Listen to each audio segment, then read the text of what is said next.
Hello, everyone. This is Ray Warda. I'm hoping that everyone out there is doing great. Ray Warda with Be Extraordinary at raywarda.com. And I am happy that this is my first hangout in this particular segment of Entrepreneur Hangout with Ray. And what this segment is really going to be about is a couple of different things. I mean, we've got the main point of this show that I'm going to be doing, and of course upcoming shows coming up in the future, is going to be all about entrepreneurs, the successful entrepreneurs out there, and everything that they did to make it to that point, as well as I want to get to know what they actually do. For example, what their business is in and how they became who they are, and what they're doing in regards to their whole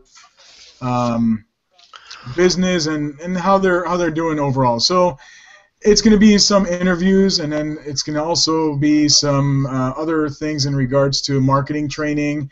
I'll go through some great content as much as possible that's going to gear your entrepreneurship and take it to the next level. And that's what I believe in, and that's why my motto is Be Extraordinary, the ultimate achievement.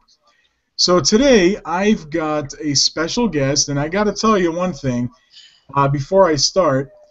I always say, in anything that I do, I can't really do much if I don't thank God.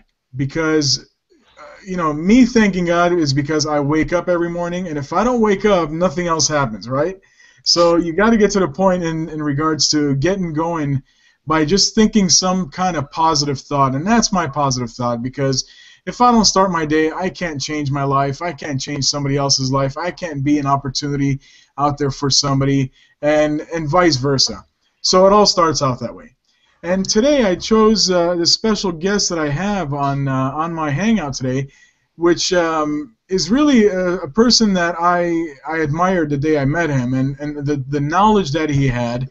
And I do want to tell you a little bit about what he does. His name is Kevin Brunner. And he's got extensive experience in business and financial strategies. And the thing is that caught my attention is the day I met him, when I asked him what you do, he gave me this special answer that just kind of intrigued me to learn more about him. So that's why I decided that my first segment of this, my first show of this segment would be this particular person. I'm so privileged to have him aboard here. So I would like to welcome Kevin Brunner to my Hangout. Welcome, Kevin. Good evening. It's great to be here. Thank you, sir. And as I mentioned, I'm gonna ask you some questions, of course, and this is kind of casual, and I want to get to know exactly more about you, more about what you do. As we were talking that one day, which really intrigued me was when you talked to me about how you grew up as a child and what your grandfather did for you. That kind of touched me right there, because it really stems from our past in regards to what we've become today. So if you can kind of expand on that, I'd like to ask you, what do you typically tell people when they say what you do and what's your business or what you do for a living? I've always been an entrepreneur. Even when I worked for other people. For ITT Industries, a defense contractor, my job was to go around and clean up some defense contracts, find more efficient ways of doing things and solving problems. And my boss one day told me a bunch of stuff he wanted me to do, and I says, well, I'm not going to do it that way. and he didn't quite know how to handle that. And I said, well, I can do it your way and we will fail, or I can do it my way, we will succeed, but we can't have it both ways. He says, I'd fire you, but I don't think you'd care. I go, no, I get job offers every week. I really wish you wouldn't. I like working for you, but here's what I'm going to do. This is why you hired me. I behaved like an entrepreneur even when I worked for other people. It's just I don't know how to think any differently. And I shared with you my grandfather, who came from old Europe. He was Swiss. And his idea when I turned 12 was all of a sudden you're a man. And he dumped a lot of responsibility, and that was good and bad. But he bought me a lawnmower for my 12th birthday and told me to get on down the street. You do $5, do the front and the back. You don't hedge, you just do the lawn, and don't break any sprinkler heads. And here's an edger, the old hand edger, And by the way, the lawnmower is not the gift. The lessons you're about to learn are the gift. And you have to make payments to me for the lawnmower at 3% interest. That was my 12th birthday present. I was in debt. And what I learned through that process of keeping a manual spreadsheet, he gave me an old adding machine, you know, the one you push the buttons and have to pull the handle on the side? Yeah, I don't want to say You I know? remember those, but Yeah. You've seen them in movies, right? And it yeah, belonged to my exactly. grandmother. And my grandmother had been a bookkeeper for J.C. Penney, James Cash Penney, not just the store, but the man, James Cash Penney. You know, so they wanted to make sure at that very formative age of 12 that I picked up on structuring how I thought about how I saw the world around me. So I've kind of had an advantage over other people in business because at a very young age I was never told you go to school and get a degree and get a salary and work 40 years for the gold watch. In fact, I was told to be the guy that hires the people that you later give the gold watches to. Don't Oh, be the guy working for the gold watch. And he told me he made me do all this manual labor because he said you can make money two ways, using your mind or using your back. It's a lot better to use your mind. yes, And you absolutely. can make money for yourself. You can make money for somebody else. Either way, you're making money. You just, you know, if he's paying you $20 an hour, that means you're creating $40 an hour in value. And he's keeping the other 20, and he deserves it. It was his life savings that started the business. And we were never taught to envy anybody. If somebody else had more, they earned it, you know, until they prove otherwise. So it was a very different way of thinking. How does that affect me as a financial consultant, as a financial advisor? It formulated my thinking at a very young age, and I've been able to see profit where others see only expense or loss. I've always thought about more efficient ways of doing things because after 6 months of mowing lawns in the middle of the summer in Southern California, Grandpa said, "You tired of mowing lawns?" And I said, "Yeah, I don't want to do this anymore." He goes, "Well, why don't you hire some other guys to mow some lawns? You supervise." Well, there was an idea. Now, by 15, I had adult men working for me. I had commercial contracts doing the Howard Johnsons and the Holiday Inn and the Vaughn Shopping Center. I didn't have a driver's license, but I had trucks and equipment and was doing payroll every Friday. And I had to walk from high school down to the office to do the payroll for the employees. I no longer mowed lawns. You see, you must understand how to leverage. Money's always made through leverage. You're leveraging your time, your back, something. You're leveraging something. In investing, it's the same way. You have to understand that. You have to understand the expenses. You have to understand the higher and better use for money or time or all those things. And that's what's formulated my thinking, and that's why I do things so differently and have a dynamically different results. So that's kind of a long answer to your question. But the sooner you learn how to fix your thinking, the more money you'll make. Because you'll see, I promise you, bags of money are sitting all around us all the time. I run into business owners all the time say, well, if I could just have money. Well, there's money everywhere. You just need to present them a better idea for their money. Money's always looking for a higher rate of return or a better return. You just need to present them that return, that opportunity, and they'll give you the money. That's awesome. I definitely highly agree with you, especially when it comes to leveraging, and I'm a true believer of that. And it's fascinating your story and how your back past roots make you who you are today. And it's just a matter of, I always say when entrepreneurs think, and sometimes they think of the past as some struggles that they've been through, and some of them carry it to their present and take it with them to their future. And it's something that you have to work upon. You cannot use the negative stuff in the past to take you to the future. You have to use that as some kind of knowledge of motivation and something that you learned as a learning experience to carry you over to the future and learn from what you did from the before and not take it with you. And you got to take all the positive stuff that happened in your past and take those bits and pieces and focus on them. And that seems to me like that's what you've done. We, for some reason, think we deserve things. And we're taught that. And it's not that if you don't deserve it, you're bad. That's a whole separate issue. That's a moral argument. Look at your account balance in your checking account. Whatever's there is exactly what you deserve. If you deserved more, there would be more there. Absolutely, yeah. And nobody wants to have that honest conversation. Now, whether you're a good or bad person is a whole separate issue. I hope they're not on this Hangout, but I have a couple clients that have a lot of money.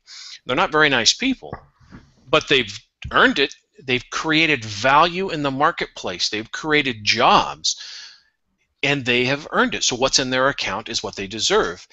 And so we conflate two different concepts, good or bad, moral things versus have you earned. And whatever's in your account's what you've earned. Now maybe you've earned more money through your job or your business or whatever, but you just not managed it correctly. So whatever's left over at the end of the month, well, you got what you deserve. That's all there is to it. Right, you're right. Once you accept, but I was taught though that once you accept that responsibility, it empowers you to change it, because now you cannot change things you have not accepted responsibility for. So if you're still blaming somebody else for anything, you can't change that. You're looking to the other person to change that. Once you accept responsibility for it, you're now empowered to change it, to have an effect on that. Also, the responsibility of being an entrepreneur. I was 15, and a bunch of my friends were seniors in high school, and it was we had a long weekend, and I wanted to cut out and go skiing up at Big Bear with my friends. But it was a big weekend. There was a bunch of stuff going on. My crew had a contract that weekend to do some work because the office building had to be open on Monday, so they had to get all the work done. And I wanted to go. And my grandfather said, "What's wrong with you? You have all these men working for you. They're putting bread on the table for their families every month because of the business you created. Mm-hmm. You don't have the choice to go skiing this weekend. You have a responsibility to them. They're showing up, you better show up." And that's when I realized I may own a business, but I also have a responsibility to my employees, because my good decisions or bad decisions can affect whether those good people who deserve it, they've earned it, they've worked for it, put bread on the table. Because if I wasn't around, it turns out the tractor didn't show up, the backhoe didn't show up, and it was a huge landscaping project. And we had to go get another tractor from somebody else, and we barely got it done. I remember finishing in the dark on Sunday night and getting the parking lot cleaned up so they could park cars at this business the following Monday. And we were exhausted. Now, had I taken off and gone skiing, I wouldn't have been there to solve that problem. My client would have been very unhappy. My employees wouldn't have got paid because I would have lost the contract. You understand? So we were taught. Many entrepreneurs don't really take true responsibility. You have to really look within yourself and say, whatever happened, by the end of the day, I'm responsible for it. Absolutely. Yeah. No, I agree. So getting into your business, I know when we were talking and having a conversation, you taught me, just in that hour we spoke, you taught me so much about trusts and trust funds and insurance contracts and all that good stuff. And I was reading your website. And I'd like to get your opinion or get your overview of the system that you created, the FEBTI planning, which stands for Financial Estate, Business, Tax, and Investment Protection. Can you give me an overview of that, what exactly that is? We call it FEBTI planning. FEBTI is an acronym, Financial Estate, Business, Tax, and Investment. You have to consider all these things, because all these things, everything affects everything else. And so often you go to your CPA, he does your taxes. And what is he doing? He's telling you what happened last year and how much you owe. Well, he's filling out the forms. And if you really press him, he might give you some better strategies for next year to lower that, but generally that only works once. And people don't realize that everything affects everything else. If you're not owning your assets correctly, that affects your estate, your business. The taxes are just an expense. I talk about taxes a lot because that's the biggest expense. Most of us pay more per year in income taxes than we pay for the house we live in. So it is a huge expense, and like any other expense in a business, it's a good place to cut if you can. Investment protection. So often we spend time chasing returns. So you have the tax guy doing your taxes, you have your insurance guy you bought some insurance from, then you have your investment advisor, you're managing your mutual funds and everything else, and they never speak to each other. That is not good. I mean, the medical practice, I admire them, but you see there's a life on the line. Somebody could die. But you walk in there with an ailment, there's several doctors, a radiologist and a pharmacist all consulting each other to decide what it is you need to make you well. Mm-hmm. But in financial services, we've never figured out how to do that. The CPA doesn't want to talk to the financial advisor and vice versa. And you need to have those conversations because everything you do affects everything else. So when we design a plan, it is considering all of those things. And the other thing I don't do is we're not chasing returns in the market. You want to go to Caesar's Palace and place a bet, go to Caesar's Palace and place a bet. Don't be doing that with your retirement money. I love Wall Street, don't get me wrong. But people are way too much money in Wall Street, way too much risk. It's entirely unnecessary. I can show you how with a basic insurance contract earn 8% every year forever. And it's a tax-free 8%. That's not even hard. But that's hard to do in the stock market because they'll tell you what it averaged in value over time. Then they'll conflate those numbers over to an average rate of return as if it was a savings account. It's apples and oranges. An average value and a compounded rate of return are not the same thing. And they don't turn out the same way, and people are learning that lesson the hard way. So you have to take all these things into consideration. A 6% tax-free rate of return beats a 10% taxable. A 6 is easy to earn, a 10 is difficult. You see, so that's what FEBD planning is. All of those things are plugged in. I'll be talking to your CPA and getting some numbers from him because when I make a few changes, I need to know the effect on the taxes. And he can change 2 numbers in his software and tell me how that's going to turn out. So I know exactly where to go and how far I can go to maximize your benefit. So FEBD planning incorporates all those things. That's awesome. This is great information. And as a matter of fact, I wanted to let the audience know, whoever has any questions, if you're logged in through Google+, there's on the right side panel, there's a Q&A where you can enter your questions and we're going to see them, and hopefully this works on your end. But it's, of course, only if you're through Google+, and that way you can ask a question while we're on air, and we can hopefully answer it for you. But, Kevin, I'd like to introduce your website for those people that want to get more information. It's Brunner Financial. It's BRUNNER financial.com. Definitely check out this site. There's a ton of information about financial planning, asset management, tax shelters, and stuff like that you can get a lot of information from. So I wanted to also ask you about asset management, Kevin. Is there a way to ethically manage your wealth where you don't have the maximum tax ramifications?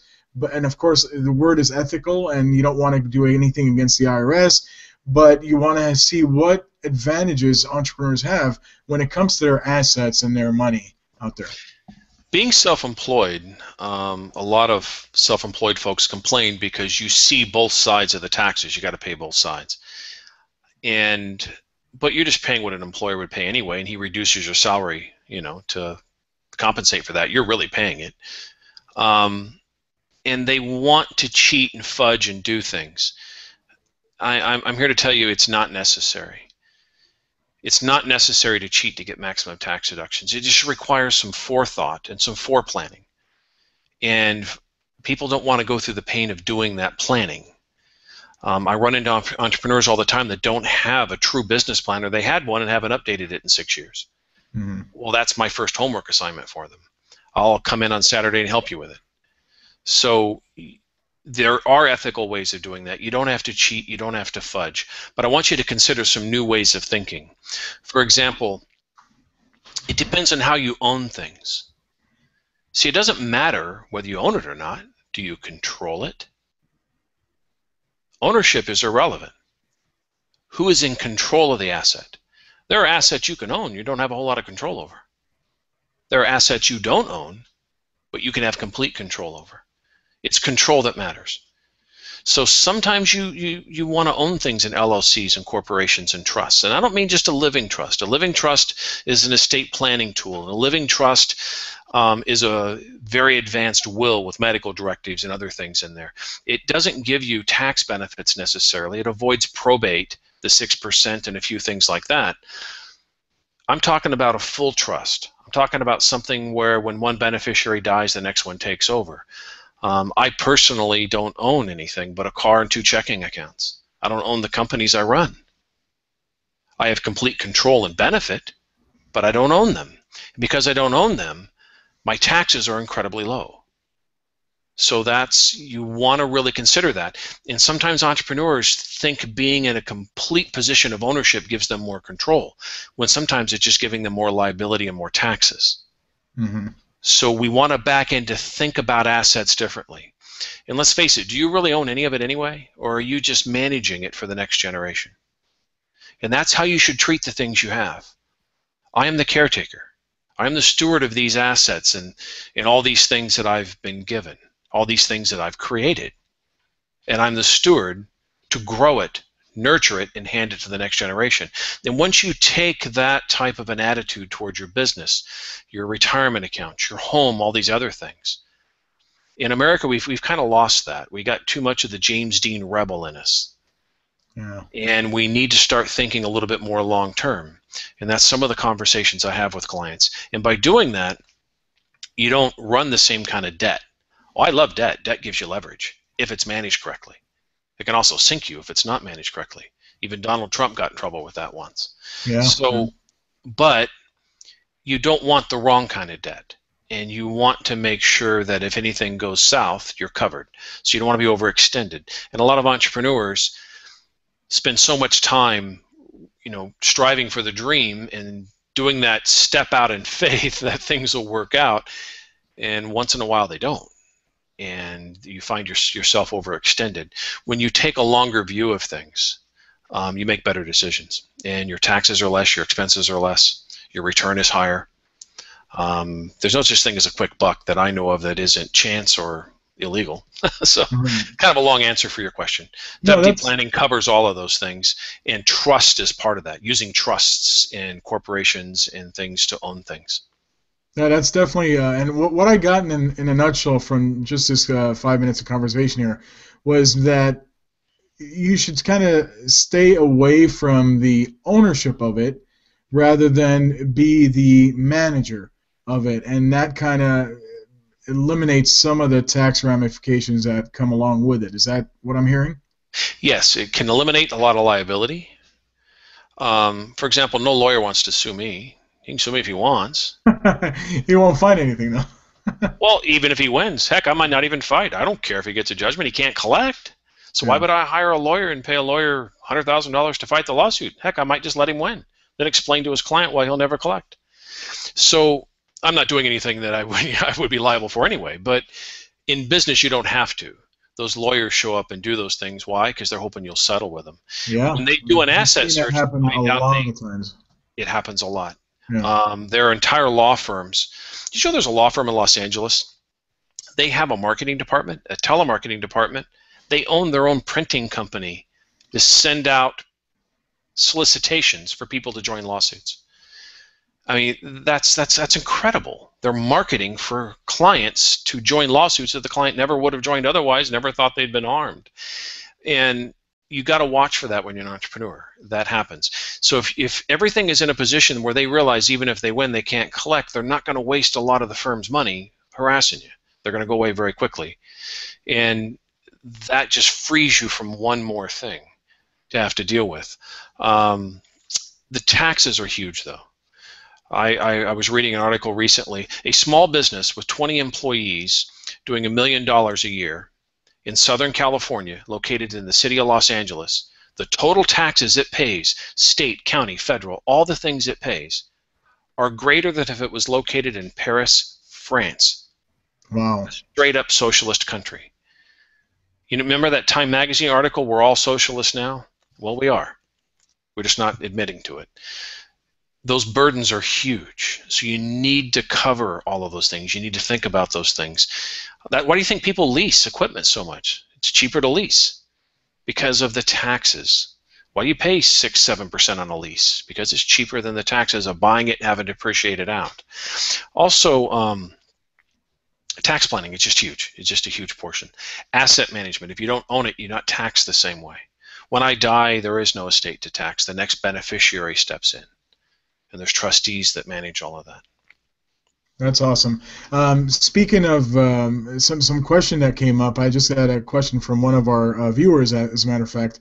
And just keep in mind, our viewers are going to be from all sorts of entrepreneurs. For example, real estate agents, brokers, business people that have self-employed businesses, companies. This particular person, her name is Sandy Miller. She's got a question, and the question is regarding properties owned. We own several properties. They are in our name. Should we place them in LLCs, a separate LLC for each property? Simple answer, No, one for all three is probably sufficient. If they're multi-unit properties, then yes, you want to divide them up. At the very least, you can put them in something as simple as a land trust. You just want to put up a barrier. So when that tenant's had a six-pack in him, and he decides to go hang Christmas lights and falls off the roof, he's going to sue you because it's your fault for not putting a railing around the roof so he can't fall off, and your insurance is only going to pay just so much of that. So you need to guard yourself against those things. Sometimes putting properties in these different vehicles, you lose a little bit of your depreciation and things of that nature. Generally, no, though. Generally, most of that's passed through. But 3 rental properties we would need to evaluate. If they're just single-family homes, maybe not. We have to look at the total liability. If they're mortgaged, how much is your equity? So, they're not real interested in suing to lien a $500,000 house that has a $450,000 mortgage. Right. Right. So, they're going to want a quick settlement from the insurance, and your insurance rates go up, but that's why you have the insurance. So what I'm saying is there's other things to consider. But if they're paid off properties, one, that you probably shouldn't be doing that. You can use that property to buy another property. Now you got 2 properties going up in value, plus having rental income. But if they're paid off and you want to keep them that way for whatever reason, then you should definitely not own them directly, and you want to separate them out, because they're going to do an asset search for whoever the landlord is. In that case, the landlord's the LLC, if we put it in LLC. That LLC has no other assets, and there's liens against the property. Well, they're not going to be in first position. They're not real interested in suing. Okay, so it really depends on if a person has paid off property or if there's debt on them, because of course if there's debt on them, then they're not attractive for attorneys in a lawsuit like that. Exactly. So there's other considerations. Multi-units especially, though. When you get into multi-units, maybe not a duplex, but you get into a 4-unit, 5-unit, especially 5-unit and above commercial, you're going to want to have that in an LLC and have it function as a true business. Okay, excellent. Another added question to that, follow-up question to that same person that asked it. They mentioned 4 rentals, 1 property has 3 units on it, and the one with 4 units has equity. So you should really consider an LLC. It does add about $1,200 a year to your cost of managing all of that. There are some other tax deductions and some other things you can accelerate if it's a business. You can accelerate certain depreciation that passes through. I've had CPAs tell me no, then I've turned around and had a tax attorney do it for the same guy that was told no by his CPA. So you start getting over $1 million in assets, there's another thing that should come up. You should really consider not using a CPA, but using an actual tax attorney, an LLM tax attorney. I have 3 that I work with very closely. I can't tell you the number of tax returns I've taken to them prepared by very competent CPAs, but the tax attorney refiled and recovered overpayment of taxes 3 years back and kept deducting that going forward. So a tax attorney is very different than a CPA. I got to say, Kevin, you are one wealth of information. I really appreciate your time for spending it with us here this evening, taking away from your family. So I really appreciate that. I'm that geeky kid that always had a book. I really sucked at golf and baseball. I liked baseball, but I wasn't any good. So there you go. So I just read. I just read a lot. Obsessive reader. That's why. Hey, there's nothing wrong with that. So that's awesome. Another question for you. You mentioned a lot about trust accounts. Yes. And let's see here. Did I lose people here? No, I'm good. Can you see me on your end? Yeah, you look good. Okay. For some reason, there it is. I'm back. All right. So in regards to trust accounts, what are they exactly, and how are they managed? Is this something that you own, or is it something that you're just in a trust and somebody owns it, and does the LLC have to go into trust when you're setting up the LLC? How does that all work? It boils down to like a living trust is if you're the trustee for it, then you're in control of the assets, so you don't get all the same protections. A true trust is where there is somebody else besides you. You're just the beneficiary. Or maybe you're not the beneficiary. In fact, when I die, everything goes to my children, even skips my wife on purpose, and I'm not worried about that. They'll take care of mom just fine. But we want to skip things. But I am not in control of those assets. Now, the trustee that is in control of those things, and a couple of other financial advisors besides myself that are in control of some of those assets, have to act in my interest. And when I ask them to do things, they do it. And you have indirect control. And with that indirect control gives you all the other security and the other benefits, and it's not your asset, you're just the beneficiary. But I'm trying to give a simpler answer. For if there's any attorneys on the line, they're going to say I'm not going deep enough, but that's a different conversation. Right.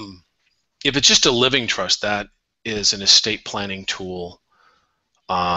You only avoid probate. It's very important. You really need to have one. And you need to have a very detailed one, especially on the health directives and stuff like that. Don't leave it to your spouse to pull the plug. Make that decision for them, all right? Stuff like that.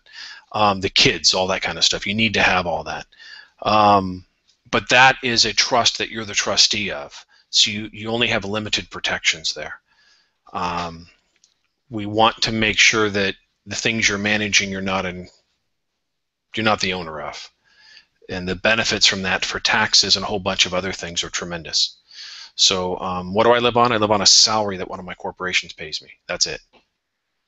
So all those other assets only pay taxes at a federal level in Nevada or Delaware or wherever they're headquartered. So I'm saving in taxes. You can have tax deferral in a lot of those things too. Basically, what are the trusts? There's dozens of types of trusts. But are you in control, or is a trustee in control? And that is what affects the taxation and a lot of the security inside those things. We even have something called a deferred sales trust. If you have a highly appreciated property, you do not have to 1031 exchange. You just transfer it to the trust, and the trust sells it to the new buyer. The money sits in the trust. There's no taxes paid until you take income from the trust. So you can use these instruments to get tax deferral you couldn't get otherwise. And 1031 exchanges, for those of you in real estate, those things are miserable sometimes. You can end up way out there in the end of that thing, lose your buyer, and have to pull everything back. And if it's a little bit too late, you're stuck. You're paying taxes now. Yeah. So we have a method of avoiding the need to 1031 exchange, or in the case of securities or other investments, 1035 exchange at all. It's entirely unnecessary, but the accommodators aren't going to tell you about it because then you don't need them. The realtor's not necessarily going to tell you about it because he's only getting one sale, not two. You're not forced into a second sale very quickly. Now, if you get a realtor that thinks long-term, they'll use that as a tool to differentiate themselves from other realtors, and they'll end up getting a lot more business because they become a consultant to their client, not just a transactional person. And I work with realtors on how to use that to market. So trust, there are different types of trust. In the case of a deferred sales trust, you are only the beneficiary. You are not in control of it. There's a trustee in control of it, but he does what you ask. Yeah. So I hope that's clear. Yeah, and you brought up a great, fabulous point in regards to the marketing part of it, in regards to being different. And I always, whenever I do some keynote speakings and presentations and workshops, that's the one thing I mention as an entrepreneur. You always have to think differently than what your competitor's thinking and how they're running their business, because that's what your unique selling proposition is going to be. And that's the most important part of growing your business, is being different than that other real estate agent or that other financial planner. Like, for example, you. I mean, you've got the knowledge, you've got the seniority, you've got the experience from all the past things that you've done, and you're an entrepreneur yourself. So it helps from listening to somebody like you and doing that. So definitely, again, I urge you all to visit Kevin's website, to contact him through Kevin. Through BrunnerFinancial.com. Kevin, one question in addition to what we were talking about earlier. So in a nutshell, you want to have the properties under one LLC, and then that LLC controlled under a living trust. Is that what we're kind of doing in a nutshell, or that's one of the ways to do it? That's one way to do it. That's one way to do it. Or of course, there's more to it than that. I know it's not something that you can sit here and talk about it, in detail. I have some clients that are doctors and people that are earning 3, 4, 500,000 a year, and they don't want to give up that immediate deduction they're getting for some of that pass through. So we will go ahead and leave things as they are, put it in LLC, and make them the owner of the LLC. So there's many things to consider in doing that. Generally, though, should you own the property just yourself in your own name? No, you shouldn't. Okay. All right. That's great. Great to know. In addition to that, I know one thing we also we were talking about at one point during our conversation in the past was this stuff all has to really take place in the beginning. So some entrepreneurs think that they're starting off, they don't have any assets, they don't have any financial assets or real estate assets or whatever type of assets there are. But it's the thought process of how you think about setting up your business 5 years in advance of where you think it's headed.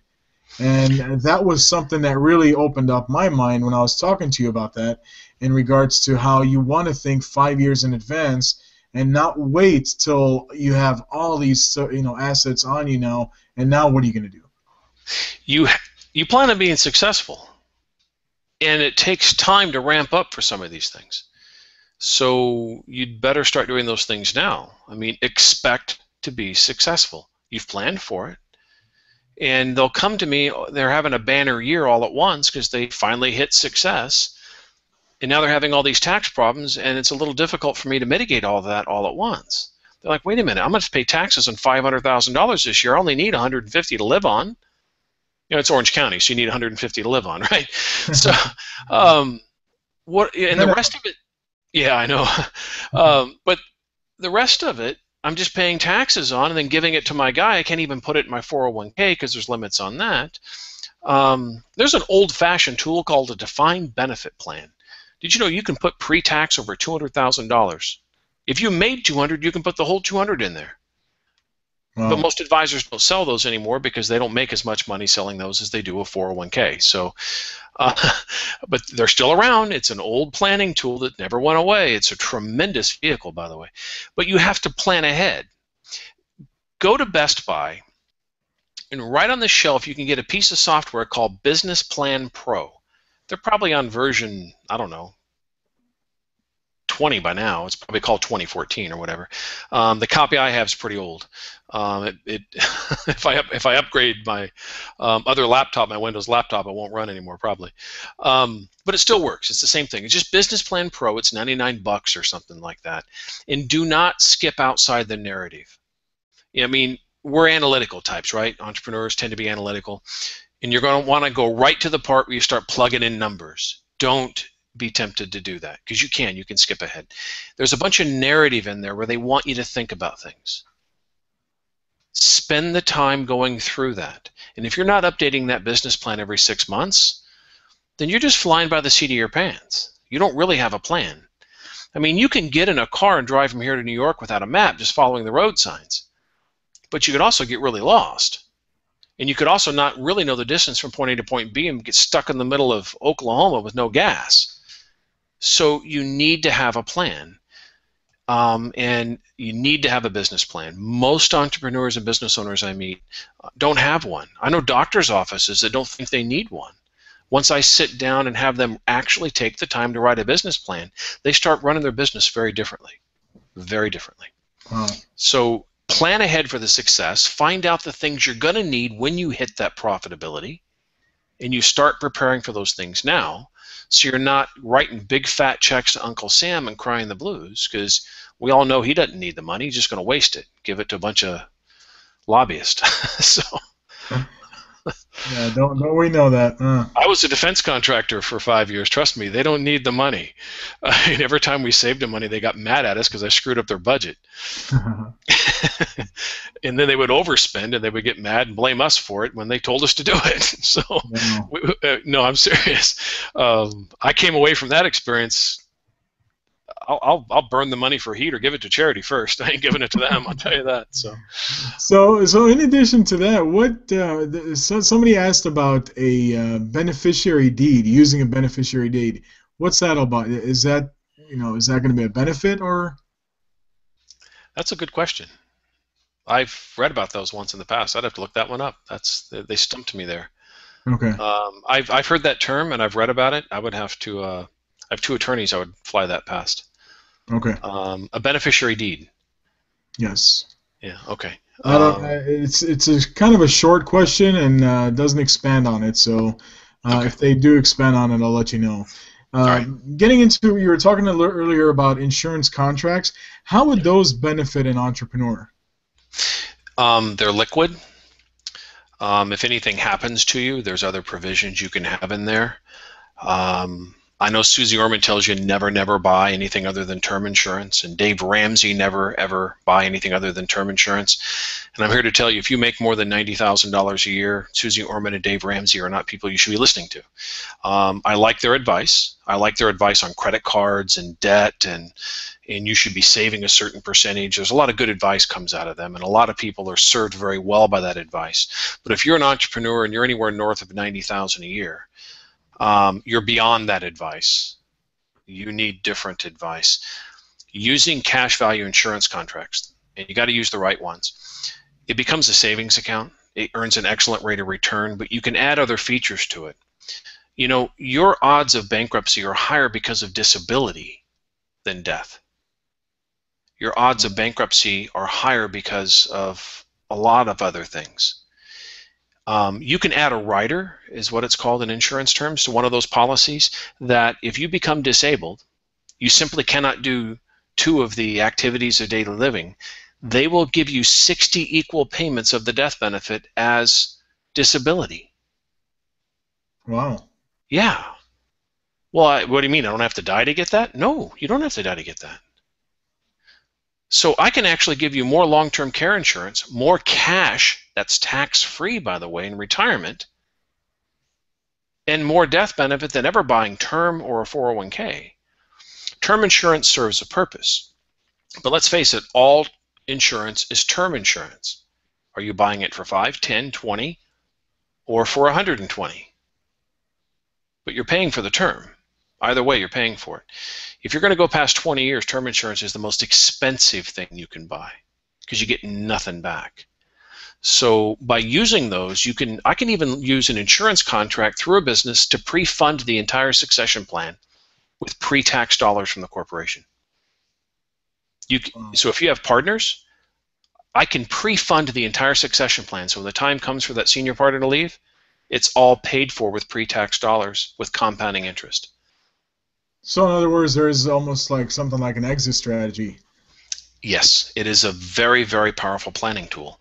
But so many financial advisors spend so much time beating it up because they'd rather have you give them the money to invest in mutual funds that when it comes back and like, oh, that actually has a legitimate use here and actually has a pretty respectable rate of return, they don't want to eat enough crow to give that advice. So mutual funds have a place, 401k has a place, defined benefit plans have a place, and cash value insurance has a place. More and more it's being used. I read years ago where E.F. Hutton, that was his secret. You see, he made a lot of money for his clients in the stock market, but he would take some of those profits over time and put them in a cash value insurance contract on the side.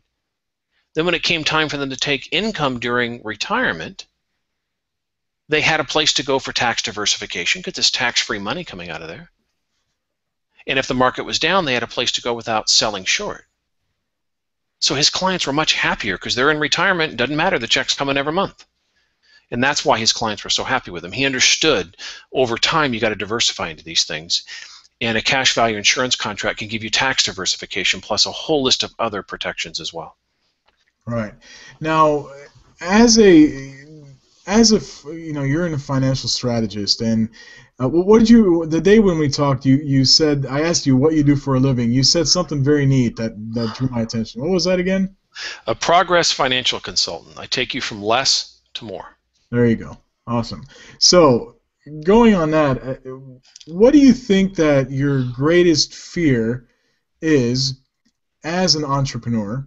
And what do you think the greatest fear is as a person that's investing with their money? What fears people in regards to their money? Of course, besides it, losing their money.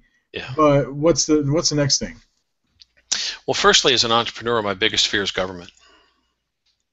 overreach by government. They are crippling. We have fewer and fewer entrepreneurs every year. There are fewer business that are 1,000 and less employees, which is a small business. It's more and more difficult to build and create a business. The barrier to entry is becoming more and more difficult. It's hard to run a business when you're spending all your time dealing with permits and fees and abiding by this rule and that rule and just all this other stuff that is just a bunch of bureaucracy. It doesn't benefit anybody but the lazy bureaucrat that needs a job and something to do. So government is really encroaching. And you see the uber wealthy benefit from that because they're already uber wealthy. They really don't care. They hire people to do those things. And the average guy in a salary doesn't think it bothers him either way. He doesn't realize he's getting less salary and less benefits. The money's got to come from somewhere. All that government overreach and all those taxes really kill the middle class. And we've seen that when we haven't really had a recovery. We keep calling this recovery, we're not. And if we don't turn things around real soon, if people don't start getting involved and voting very differently, I hate both parties. I'm tired of both of them. I just want them to leave us alone. And somehow they think without regulation that everything will have chaos. I mean, go to an ice skating rink. Is there a sign anywhere that tells people to go in a certain direction, not to run into each other and everything else? No. And things move along pretty successfully, right? Right. I mean, you don't need as much direction as they think we need, but this is their way of creating their own industry, which is government. That's my biggest fear as an entrepreneur, that if we don't turn this around, if we don't start realizing that government's a necessary evil, it is necessary, but too much is evil. It really is. The other fear is the markets. Mm-hmm. You see, there's just too much reliance on the stock market to create everything, and it's not necessary. I run into too many people think, well, I got to IPO to hit it big. No, you don't. It's not necessary. It really isn't. In fact, in the end, it could hurt your business. So too many advisors are way over leveraging people. They really are. And people still haven't caught on. I'm watching the market today. People still haven't figured it out. And they keep taking more and more risks to try to make up for all the years they didn't save enough, all the years they had too much risk and took too much of a dip in their overall portfolio. So now that the green line, we call it, the point that they can retire, there's enough money in their account to replace their salary. That's when you retire, right? Enough money in your account to replace your lifestyle. At least you'd hope for, yeah. That's you'd hope for. Yeah. And that number is getting farther and farther out there for several reasons. One, the roller coaster of the market. Two, you're taking way too much risk. There are other investments that long-term actually make more money than the S&P, and it's very difficult to beat the S&P. And taxes. When you're in retirement, you have no deductions. And oftentimes people, they tell you you'll be in a lower tax bracket. Well, there's two tax brackets, marginal and effective. Marginal's page 1, line 3. Effective is line 43, page 2. What did you effectively pay after all your deductions? Everything was considered. When you're young, you're working, you got kids and a house payment, your effective rate, the national average right now is 18. Well, that's, state and everything combined, right? Right. Well, when you're retired, your margin comes down. But because you don't have any deductions, your effective goes up. So you were putting money in that 401k. They were charging you 3 points a year management fees. Plus you rode the roller coaster of the Wall Street. Then you come out the other end and your effective rate goes from 18 to 28 because you don't have any deductions. The house is paid down. The kids have moved out. You just don't have any deductions anymore. So that's what's killing people's retirement. I see. I had a fascinating stuff, and it's all really, if you come down and just think about it, it all makes sense. It's all financial makes sense, of course, but some people are clouded by it because there's a lot of financial terms we're going through. But that's what your job is, to clarify that for people that seek your consultancy and reach out to you. Do you have a contact information that you want to give people that if they have more questions and more detail that to reach you? Yes, if you go to kevinbrunner.tel. If you do it on your smartphone, you can actually hit the button and it'll dial my different numbers. You hit the address, it'll pull up Google Maps or whatever your map app is. And so Kevin Brunner, it's B-Runner, B-R-U-N-N-E-R, .tel. So get a .tel if you haven't got one yet. It's great. or go to brunnerfinancial.com or taxfreeyou, Y-O-U, taxfreeyou.com. If you hit the taxfreeyou.com, it takes you to a page within my site where you can order a free DVD. It's a 24-minute DVD that teaches you a lot of these things. Wow. No, I actually like the Kevin.Brunner.tel. Is it Kevin.Brunner.tel? No, it's kevinbrunner.tel. Okay. I actually visited that online, and it's a great piece of little resource tool or software or app where it has all your contact information in just one page right there in front of you. So definitely a great way to do it, especially for a lot of professionals out there that have different forms of social media and everything that they need people to connect with them. So everything I do is educational. I have cases of books that I give away. There's different books I use depending on the client. And every client gets homework. And the reason is it's your money. There's certain things you need to understand about this. And I had a client not too long ago was telling me, you keep giving me this stuff to read. I don't have time for that. And I said, well, you know, I can add 15 hours a week to every week for the rest of your life. And you can use that 15 hours for anything you want to use it for. And it takes 5 minutes to cause that 15 hours. And you get that one 5-minute activity will give you that 15 hours a week, every week, the rest of your life to use for anything you want to use those 15 hours for. And he said, well, what's that? We're going to call Time Warner Cable. We're going to turn off the service. He says, all right, I'll have the book read. So he said, the wife and kids will kill me if I do that. No, I'll get the book read. It's a matter of priorities. When people say I don't have time, what they're really saying is it wasn't a priority. Other things were a higher priority. And once we accept that responsibility, all of a sudden it makes you look at your schedule, your calendar very differently. And watching the news is nice. I like to watch the news. But could I be using that for something that will impact my grandchildren someday? You have to think a little more long term. So. I agree. I definitely agree. Question of the day for you, Kevin. Very simple.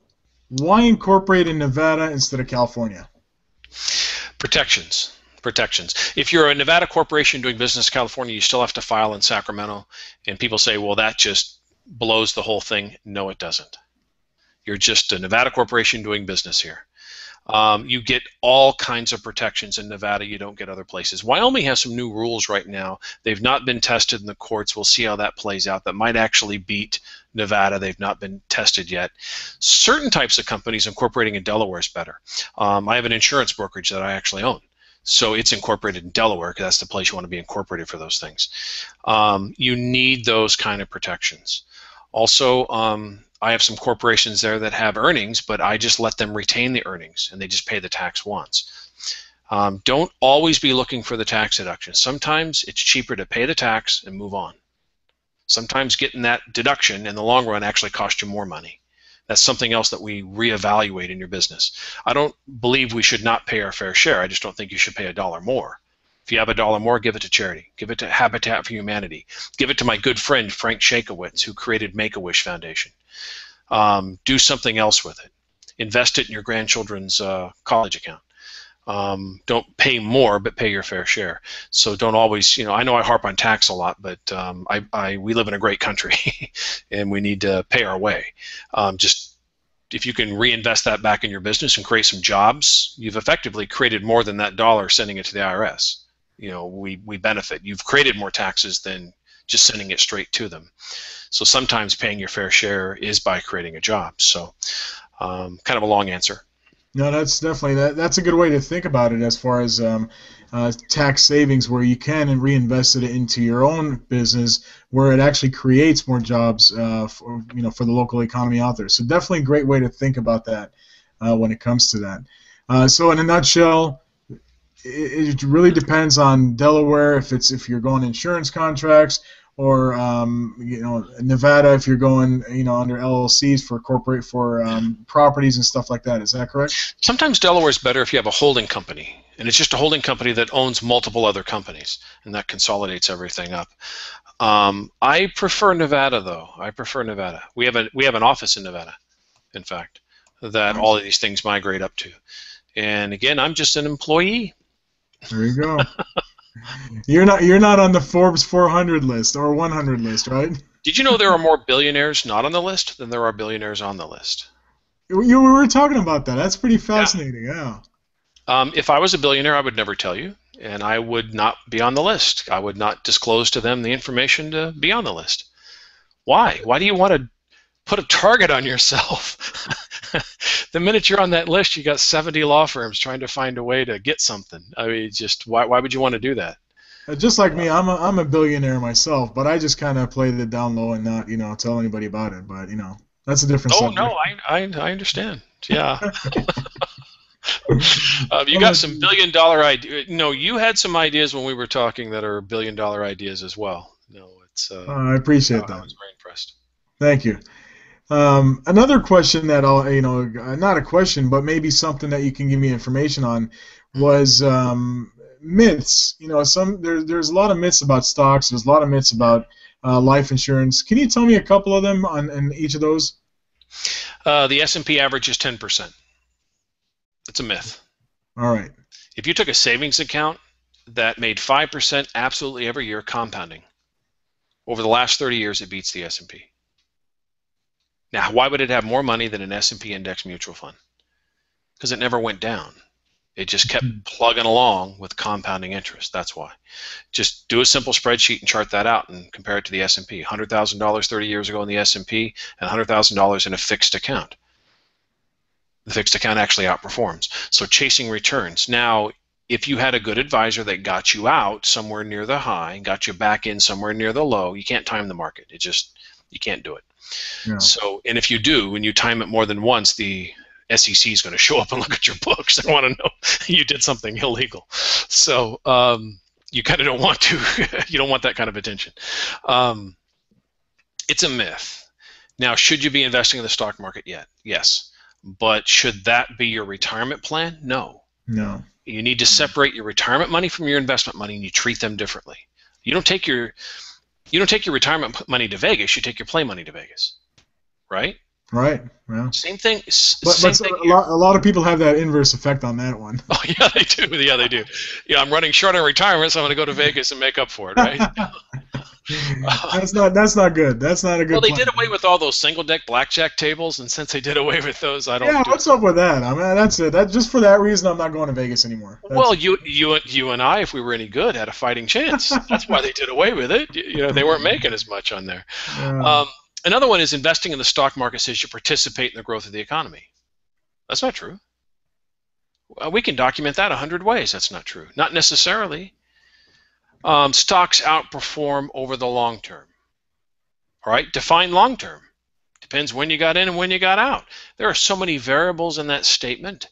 There was a Wall Street Journal article called The 10 Stock Market Myths That Just Won't Die. There were 2 brokerage houses that actually called the Wall Street Journal and threatened to pull their advertising if they didn't pull that editorial. Really? Yes, and they were told that if you think not advertising in the #1 financial journal in the world is good for your business, have at it. We're not pulling the article. So, and what I heard was they didn't pull their advertising. They just didn't like it because they trained their advisors to say those things, and they're just not true. Should you buy stocks? Yes. I bought Apple for one reason. I was standing in line to buy the first iPhone, and the line was out the Apple store and down the whole mall for 3 hours, and every other store in the mall was vacant, and it was a Saturday morning. I went home and bought Apple stock. Why did I buy it? Observation. And sometimes that's the best pick right there is observation. Not looking at all these numbers a bunch of analysts throw together. You want to observe. Why did I buy Tesla? Elon Musk. That's why I bought Tesla. Yeah. That guy's got some brass ones, excuse me, but I like him. Well, I mean, the guy is he's just something else, and when it comes to using his brains on everything, I mean, it's just amazing. I like the way he thinks, and I like the way he does a lot of things, and I knew that was a disruptive company, and those are the ones that make money. So for stock market myths, insurance myths, there's a lot of those. Should always buy term and invest the difference. That was created by a guy called E.F. Hutton, who went around convincing senior citizens to raid their annuities and cash value insurance, buy term insurance so they got a fresh commission check on the term insurance, throw all the money into mutual funds. This happened in the 80s. Well, later on, when those people lost half their life savings in '87 because they didn't get out in time, didn't get back in on time and everything else, and they lost all the benefits and the guarantees they would have had in those insurance contracts, he was sued. The guy was indicted, almost went to jail over what he did. But that term, buy term, invest the difference, stuck. Because technically, for the first few years, it looks like it's better. Long term, it is not better. It is not a good idea. Life insurance is a bad investment. You know, I talk about life insurance a lot. It is one of the accounts I use to give you the maximum income in retirement. It is a tremendous vehicle for that. So there are a lot of myths that people have a vested interest in telling you.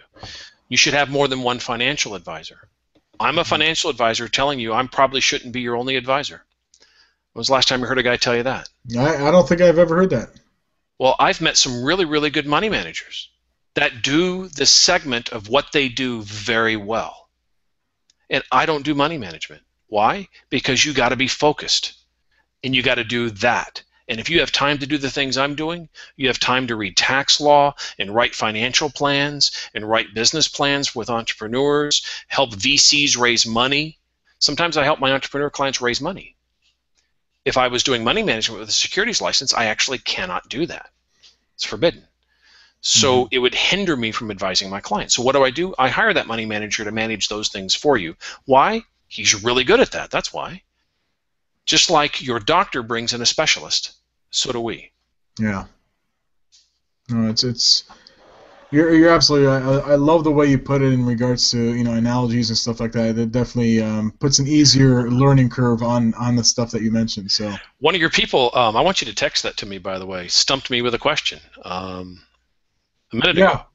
I will. I'll text it to you, and I think that was pretty much it. It says regarding the beneficiary deed. So I'll get that to you, and we'll go through from that. But last question before we end it. We only have a couple of minutes left. I do want to remind everyone, for those of you that are watching on YouTube live, streaming live, if you look up on the right-hand corner on your screen, it's a subscribe button. Click on subscribe. Subscribe to my channel because I'm going to have more of these Hangouts that are going to be streaming live and other things like that with a lot of good information. So that way you will get notified as soon as something like that happens. So definitely take the time. Visit my website, raywarda.com, for your business and marketing consulting needs. I'm definitely a great resource on that. Kevin Brunner, you're awesome. I gotta tell you. Again, kevinbrunner.tel, T-E-L. Excellent application for those entrepreneurs that have a lot of different contacts. Have it all in one spot. Great tool to use. My last question for you, Kevin. I want to help you, but how can I? What can I do to help you? When you have a client that has a need, let's consult together to bring value to that client. Together, when advisors work together, you can provide so much more value. There's things you know that I don't know. There's things I know that you don't know. I have a very deep Rolodex. Believe me, any answer, I can get the answer in 24 hours, an excellent answer in 24 hours. And by working together, I jokingly call it conspiring together for your client, we can provide so much more value, options. They do it in medicine, they do it in other things. Why in financial services have we never figured out how to do that? It's because the guy is so terrified he might have to share some of his compensation. Well, I don't think you're worthy of your compensation if you're not adding value. So the one thing could you do, if you see a client that has a situation that I might be able to add value to, I have clients, sometimes I tell them, leave their money alone, leave it where it is, we'll talk later. And that really gave them peace of mind. Okay, I'm good for now, okay, and leave things alone. It wasn't in their best interest to make a change at that time. So I would love to partner with you or anybody on the call here if we can add value, help somebody. Entrepreneurs especially, since that's the purpose of this call, you have so much on your mind. It is incredibly difficult as an entrepreneur to have a good life balance. I know I even struggle with it myself.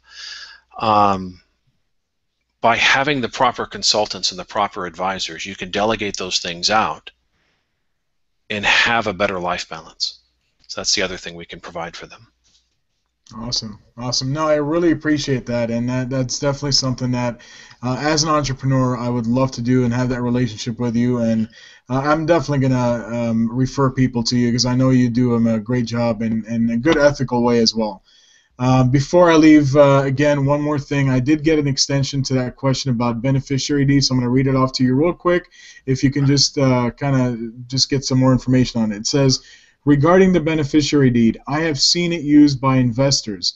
It seems that it would not avoid any liabilities, but it will directly transfer the property to the beneficiary's name. I don't know if it avoids inheritance taxes like a trust. So. I would have to check if that causes it to be outside the estate. It would beneficiary deed. I'm gonna have to look that up. That's a great question. Okay. We should get a good answer to that. I'll fly it past Ed Sanchez. He's the attorney I use for estate planning things, Okay. and to make sure that the answer is accurate, we should post that to your site. Awesome. Yeah, we definitely will, and we'll get back to you on that as soon as we have some more information. Sometimes causing that transfer, there are other vehicles that cause those kind of transfers, but it still is counted as part of the estate. I see. So it sounds like it's a deed that's triggered. Okay. There's also AITDs that have been around for a very long time, and they're becoming popular again. They never left, but that becomes an excellent way of transferring things as well. So anyway. Awesome. We'll get you more information on that. Check it out on my website at raywarda.com. Again, Kevin, I really appreciate your time. Thank you for coming in and joining me on this Hangout call or Hangout show today that we had, streaming live on air through YouTube, through my website at raywarda.com, and through Google+. So thank you very much, Kevin. I appreciate it, and hope to have you on another show in the upcoming future. All right. I enjoyed it. Thank you very much. Thank you, sir. And for the rest of you, everybody, thank you very much for tuning in. Please, again, visit raywarda.com for future broadcasts, future shows, and I will be happy to answer any questions that you may have at any time via my website or my email at ray@raywarda.com. Thank you very much, and as always, be extraordinary in all that you do. Thank you very much, and have a wonderful night. Good night, folks.